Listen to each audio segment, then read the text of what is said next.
అందరికీ నమస్కారం. Welcome to my channel. ఇది శుక్రవారం తీసిన చిన్న పూజ మినీ బ్లాగ్ అనుకోండి. ఇదైతే ఇక్కడ పువ్వులైతే పట్టుకొచ్చారండి. తామర పువ్వులు, ఇటువంటి అరుదైన పువ్వులు దొరికితే ఇంకా చెప్పనక్కర్లేదు కదా.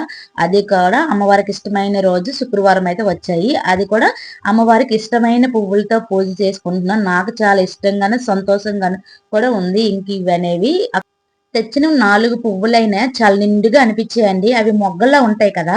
ఫస్ట్ అయితే మాత్రం మొగ్గల్లా ఉన్నాయి అవి. వాటిని రెక్కలుగా ఇలాగ విడదీసేసుకుంటే పువ్వులుగా ఉన్నాయి కదా. వీటితో అయితే వెంటనే నేను శుక్రవారం సాయంత్రం అయితే ఇలా సంధ్యా సమయంలో అమ్మవారికి దీపారాధన చేసుకొని పూజ అయితే చేసుకొని అక్కడ ప్రసాదంగా అయితే వడపప్పు బెల్లపు ముక్క పెట్టుకొని సింపుల్ గా కుంకుమ పూజ అనేది చేసుకొని ఈ వారం అనేది ఇలా పూజ చేసుకున్నాను. అక్షయ తృతీయ రోజు కూడా తెమ్మని చెప్పాను.